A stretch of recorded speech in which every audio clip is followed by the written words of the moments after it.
ایک خوبصورت تحریر ہمارے گروپ میں شیئر کی ہے، آپ کے ساتھ شیئر کرنا چاہتا ہوں اس امید پر کہ آپ محظوظ ہوں گے۔ جی ہاں، لکھتے ہیں کہ ہمارا بھی ایک عجیب زمانہ تھا۔ ہر شخص کا ایک عجیب زمانہ ہوتا ہے نا، بچپن کا زمانہ۔ 5ویں جماعت تک ہم سلیٹ پر جو بھی لکھتے تھے اسے زبان سے چاٹ کر صاف کرتے تھے۔ یوں کیلشیم کی کمی واقع ہی نہیں ہوئی۔ کیلشیم ہمیں زبان سے سلیٹ پر چاٹنے سے پورا ہو جاتا تھا۔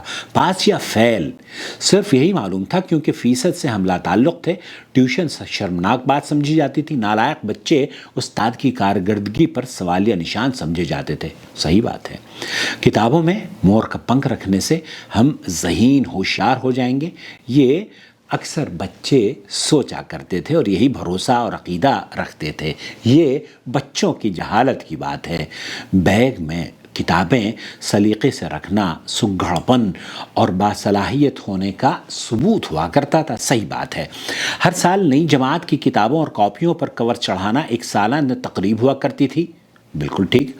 والدین ہماری تعلیم کے زیادہ فکر مند نہ ہوا کرتے تھے اور نہ ہی ہماری تعلیم ان پر کوئی بوجھ بنا کرتی تھی۔ سال ہر سال ہمارے والدین ہمارے اسکول کی طرف رخ بھی نہیں کیا کرتے تھے، کیونکہ ہم میں ذہانت جو تھی، اسکول میں مار کھاتے ہوئے مرغا بنے ہوئے ہمارے درمیان کبھی ایگو بیچ میں آنے کا سوال ہی پیدا نہیں ہوا۔ انا کیا ہوتی ہے، انا کیا ہوتی ہے، یا اللہ، انا کیا ہوتی ہے یہی معلوم نہ تھا۔ مار کھانا ہمارے روزمرہ زندگی کی عام سی بات تھی۔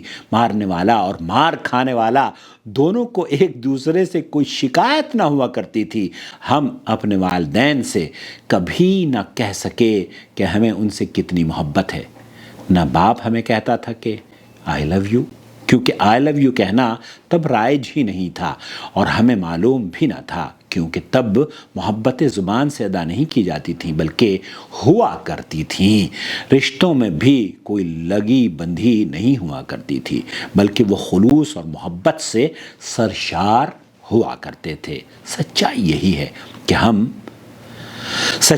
ہے کہ ہم یا ہماری عمر کے قریب سبھی افراد اپنی قسمت پر ہمیشہ راضی ہی رہے۔ شاندار۔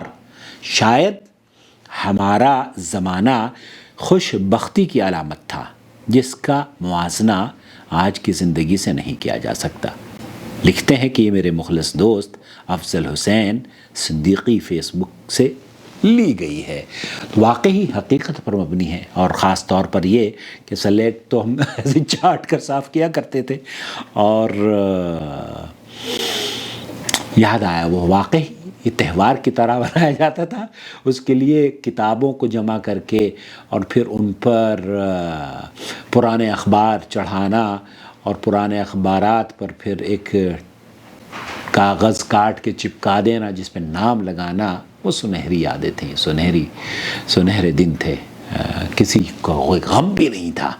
اللہ کرے ان بچوں کو بھی جو والدین کی اطاعت اور فرمانبرداری میں جی رہے ہیں، انہیں آنکھوں کی ٹھنڈک بنائے، اور جو اللہ تعالیٰ جو اسکول میں جانے والے بچے ہیں نا، اللہ انہیں ترقیاں عطا فرمائے، اور اللہ تعالیٰ مسلمانوں کو علم سیکھنے اور سکھانے والا بنائے۔ آمین یا رب العالمین۔ اجازت دیجیے اس امید پر کہ اگر یہ پسند آئے تو دوسروں کے ساتھ ضرور شیئر کیجیے۔ السلام علیکم ورحمۃ اللہ وبرکاتہ۔ وما أرسلنا من قبلك إلا رجالا نوحي إليهم فاسألوا أهل الذكر إن كنتم لا تعلمون بالبينات والزبر وأنزلنا إليك الذكر لتبين للناس ما نزل إليهم ولعلهم يتفكرون أفأمن الذين مكروا السيئات أن يخسف الله بهم الأرض أو يأتيهم العذاب من حيث لا يشعرون